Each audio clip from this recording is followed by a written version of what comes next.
welcome to the Trust Vista Talk podcast, where we engage with senior asset managers and advisors across a broad range of topics. Trust Vista is the leading outsourcing firm for the financial services industry, supporting over 1,000 clients with over 10 trillion in assets under management. Hi, this is Abhilash Jaykumar, co-founder and managing director of Trust Vista. Today, I have with me Brett Hickey, founder and CEO of Star Mountain Capital, an asset management firm focused exclusively on the large and fragmented U.S. lower middle market. Star Mountain has a couple strategies focusing on direct investments in both debt and equity, as well as secondary strategy of buying portfolios of assets. Prior to launching Star Mountain, Mr. Hickey was a co-founder and president of a multi-manager platform, including 4 U.S. state-sponsored small business investment funds. Mr. Hickey has extensive experience performing due diligence on selecting and building business fund managers and has helped structure over a dozen larger funds representing a few $1 billion in assets. Brett, thanks for joining us today. Pleasure, Abhi. Before we start talking about the markets, maybe we can start with a little background on yourself. I read that you were a talented speed skater with Olympic ambitions when you were younger. You were a Canadian gold medalist and you broke a national record. Why not hockey? Good question. I guess it was hockey also. Probably easy for people to guess that I may have grown up in Canada, which is true. And so there's a lot of cold winter months, and therefore hockey and speed skating made a lot of sense logically. And I did, in fact, grow up playing both at very active levels. At a certain point, I had to choose which to specialize in. And what was interesting for me in speed skating, having grown up as a single child with only one parent. My mother unfortunately passed of cancer when I was young, and my father was a high school teacher and the principal of our local middle school.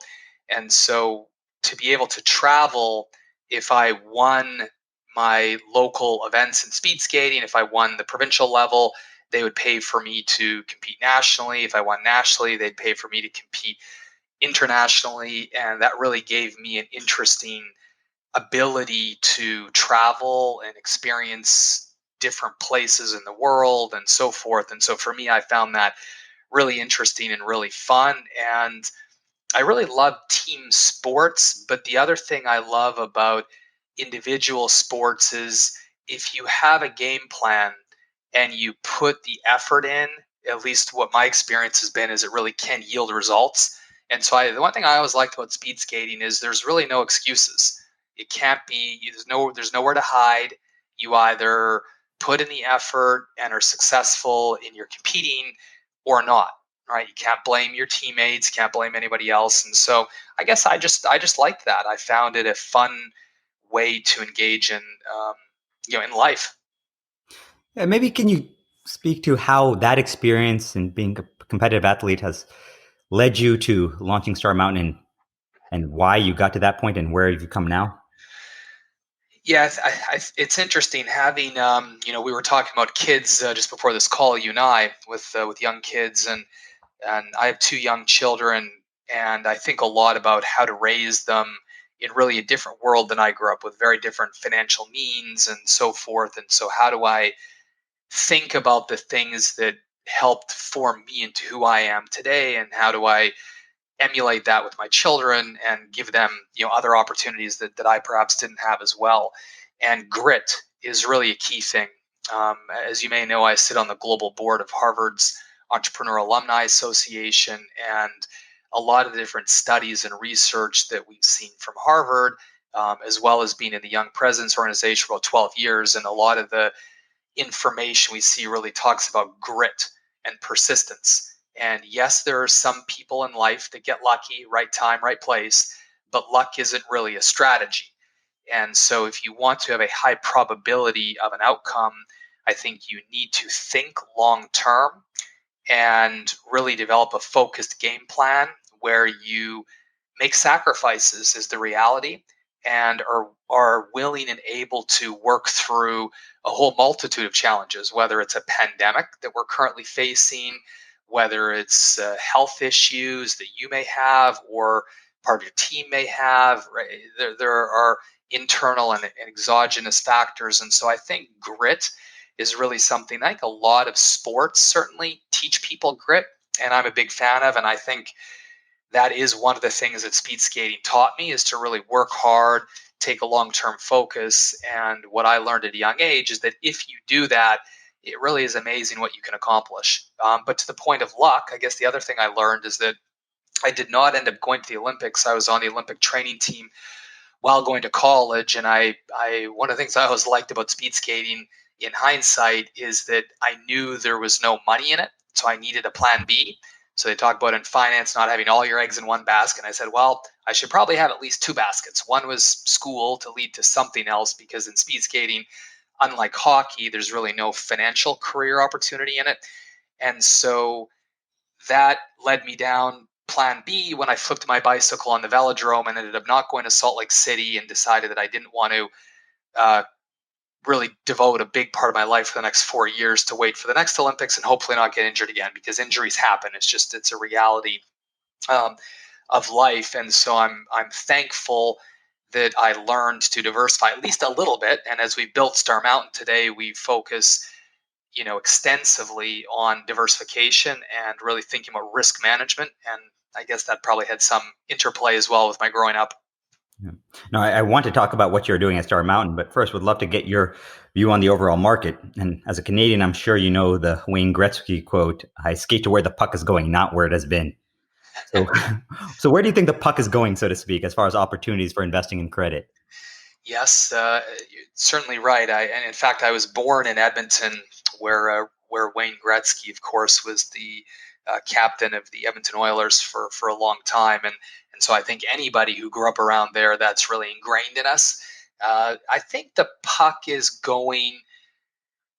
One, let me give maybe I'll break it down in a short term and then medium term perspective. And I think when you hit long term, it just becomes so difficult to forecast that I'll stick more to short and medium. In the short term, as we sit here in early June, I think that when the second quarter financial results come out, I believe there's going to be a rude awakening for many people. Right now, you see a bit of a tale of two stories right now. You see the public markets really rebounding aggressively, and then you look at the economy, and the economy is challenged. And jobs are not going to rebound. They will grow back, but people talk about the swoosh, and I think it's probably a swoosh with some ripples in it, just like any business, as you know, running your business and any other business owners know, nothing is a straight line up and to the right other than perhaps a hockey stick. And so in the real world, things ebb and flow. And I think you're going to see that. So when Q2 numbers come out, you're going to see a really bad second quarter for the US economy, for most global economies, and for most businesses. And when you look at the S&P 500 today, trading at about a 22 times forward earnings, which is dramatically higher than we've seen in the last couple decades. It's back to the '01 kind of bubble valuations. And then you kind of think about, well, why is that? I think there's a couple factors in there. One is just the amount of liquidity today, I think, is blinding people from some of the economic challenges. But in the short term, that's my view. I think that Q2 is going to be a very difficult quarter. We will see second quarter numbers from different businesses, mostly end of July, early August. And there will be tremendous, I think, both challenges and opportunities. Post Q2, as we get into Q3, Q4, I do believe the economy now is starting on its path to recovery. And I think maybe two other data points. One is we believe that it's going to take until probably the end of 2021 to get back to end of 2019 levels of economic activity, levels of GDP, and so forth. And also believe that the US economy is generally going to be in much better shape relative to other developed economies because of a few factors, two really big ones. One is, well, maybe three. One is the US's continued, resiliency and ability to innovate. Two is the amount of government stimulus is just tremendous that the US pumped in. It pumped money in fast, and at very big levels, right? About $3 trillion of stimulus money. And the speed and volume of those dollars coming in is going to have helped the US economy retain jobs better, get jobs rehired better, and keep wealth in the system. Today, you can see the savings for the US consumers have spiked, largely because of stimulus dollars put in their pocket that they've not yet spent. So that is going to have a big benefit on the US economy on a global basis. The third and last point is that the US is materially less dependent on foreign trade relative to other economies, and so I think that's going to have a very big benefit for the large ecosystem of the United States, and that will particularly benefit U.S. private small and medium-sized businesses. And the last thing that'll probably benefit the U.S. small and medium-sized businesses is the global view of people saying a lot of things need to be at least a redundancy capability brought back domestically, so that they're less worried about having things only come from China, perhaps. So those are a few views on economic recovery. I think some short-term both challenges and opportunities, and I think the U.S. is positioning on a relative basis. One of the things we've been seeing a lot in the news, everyone has in the last couple of months, is with obviously defaults and private equity being dragged into the spotlight for the wrong reasons, as with companies that they over leverage. Now, as a lender, you have companies that you've invested in that both have sponsor as backers as well as non-sponsor backed businesses. How have you kind of seen your engagement with the companies vis-a-vis sponsor versus non-sponsor backed investments? Yeah, it's a really good question, and we don't have anything against sponsor-owned deals, but we have found that you need strong operators to work through downturns. Right now, the businesses that we have backed, they have been through, on average, at least 2 other recessions. The average operating history of our borrowers is 20 years. So it was really phenomenal how quickly they moved to make tough decisions. Laying people off is a tough decision. These are businesses on average that have maybe somewhere between 50 and 200 employees. A lot of them are really strong relationships. These employees have families and so forth. That these are difficult decisions to make. But as a prudent fiduciary, part of life and being senior executives is often having to make tough decisions. And people that have that experience, they moved very quickly to make tough decisions. They moved very quickly to look at ways to bring in other revenue opportunities. They moved very quickly to communicate and engage with their vendors and clients, where they have built long-term trusted relationships. And so private equity firms buying the companies, depends. That can be tough, right? Imagine you're working for a private equity firm and they're saying, "Hey, Abby, we all need to take a pay cut." And, the, of course, view that some people can take as, well, you're a rich private equity guy, you're asking me to take a pay cut and all these kind of things. That's a very different dynamic than somebody saying, "I'm taking a pay cut with you. We've worked through downturns together. Let's rally. Let's go arm in arm." I always think about rugby. I played rugby for a couple of years in college. It was something fun to do. And kind of as a flanker, you lock arms with your 8-man or something. You kind of go to battle into your scrums together. And I think a lot about that dynamic where you lock arms, you go together, people rowing together. It's a very cohesive, aligned way of operating. And it's just sometimes, there are obviously some great private equity firms out there that do a great job with this, but it's sometimes difficult for a private equity firm that has acquired a business that are viewed to be very wealthy. It's sometimes hard for them to have the same type of relationship and clout with their employees, their customers, their vendors, and having that operating experience. Some private equity firms are great operators, some are not. And so part of our underwriting is focused on making sure that the businesses we're backing are great operators. And those great operators also don't want a lot of leverage on their businesses because they might have 75% of their net worth tied in it. So from a non-sponsor perspective, not only historically have we found that generally to generate better returns for us, both on an absolute and risk-adjusted basis, but in a market downturn like today is phenomenal, because to have the bandwidth to underwrite the non-sponsor deals, there's always a trade-off, and the trade-off in non-sponsored lending or investing, backing founder, owner, operated businesses, it's way more time consuming. I mean, as your team knows, working with us, the amount of information and resources you need to find the deals, to package all the information, to underwrite it, to manage it. But then when a downturn comes, you're used to active management with your portfolio companies versus I know some other people that only do the sponsor backed deals, and sometimes they may not have as strong of relationships with their business owners, and they're getting information secondhand. And at least our view is we'd rather be as close to the information to maximize accuracy as possible. But it is time consuming. Nothing, no free lunches in life. No, certainly not. Yeah. I didn't know you played rugby. I was a fly half in university as well. Anytime my wife reprimands me for forgetting something, I just blame the head injuries. So. You're a faster runner than I am then, probably. Unfortunately, not fast enough sometimes. But you talk about backing great operators in an environment like this. And I know starting Star Mountain, you view yourself as much as an operator of an asset management business as an investor. And you've put a lot of attention on the culture of your firm and developing talent.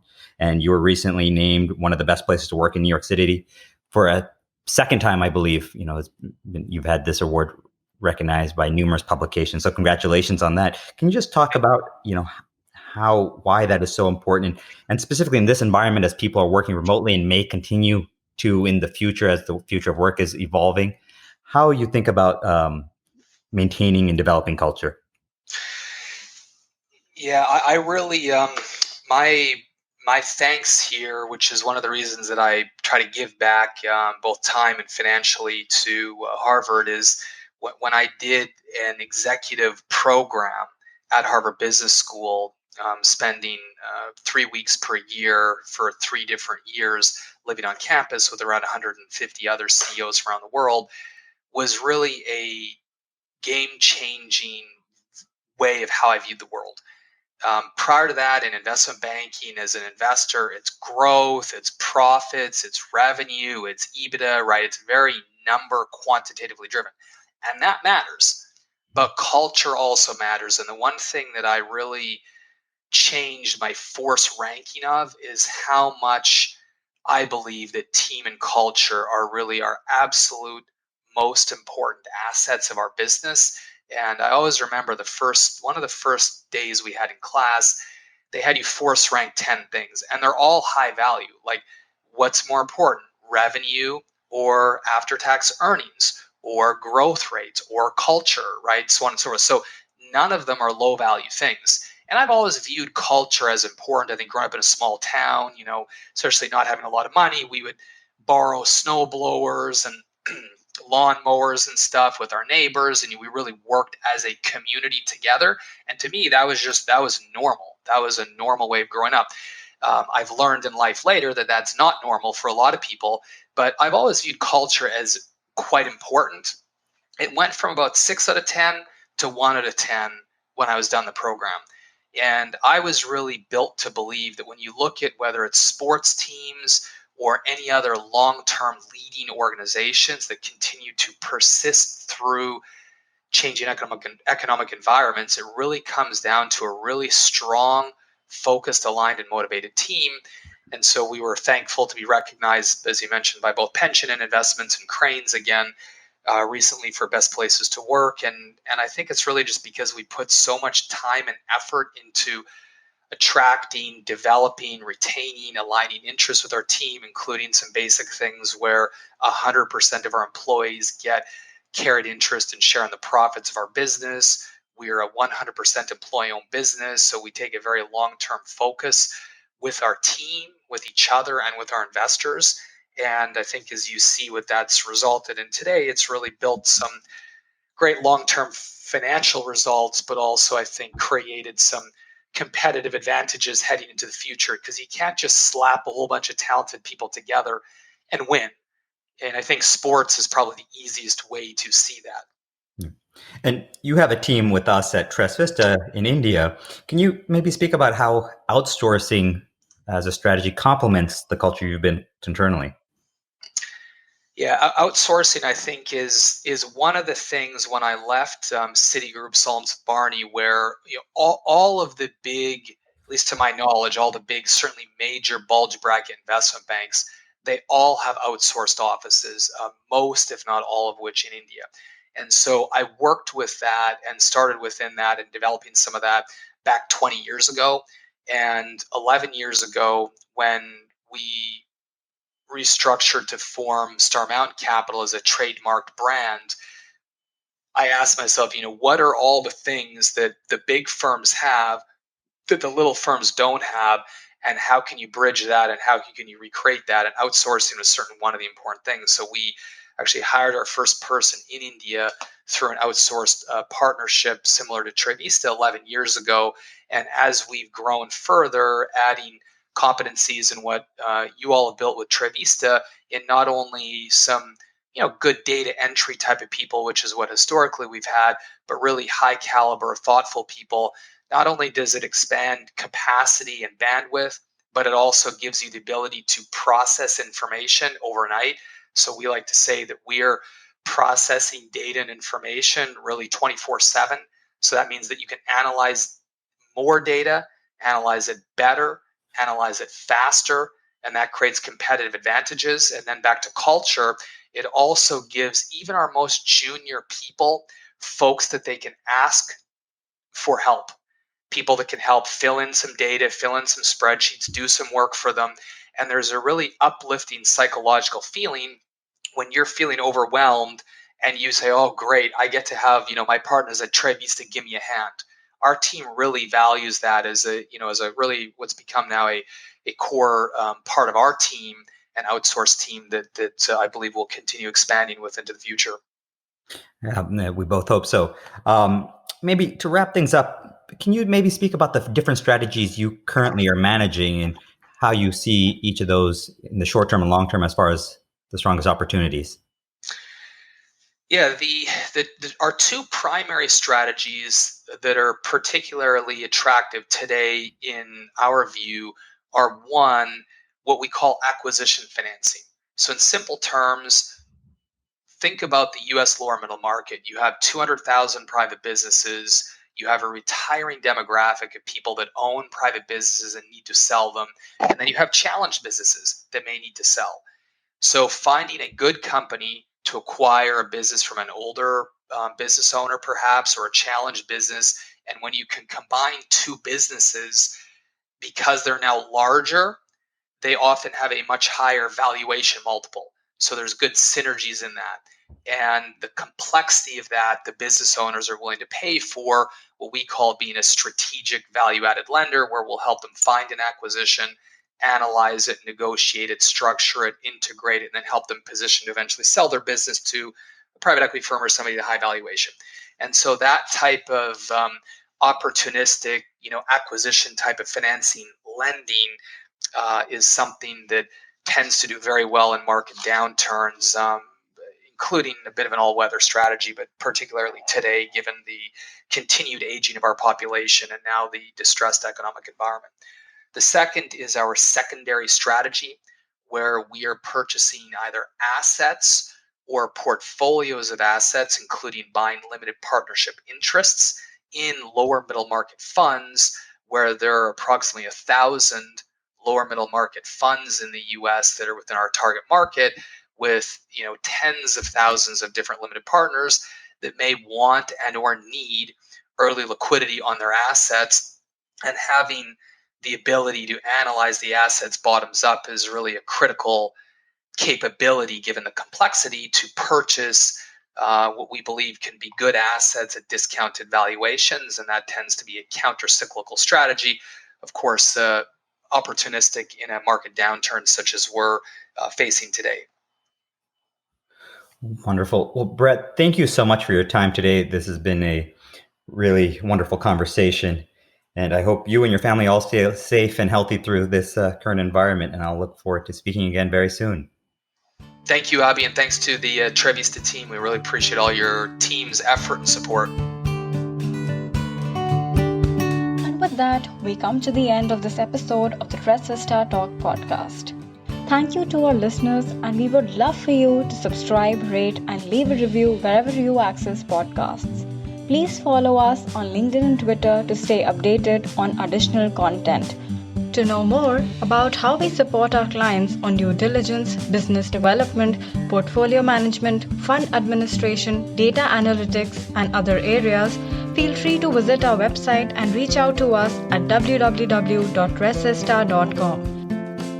Any information, opinions, and recommendations presented by our speakers are their own and do not necessarily represent the views of their firms or Trust Vista and should not be constituted as investment advice.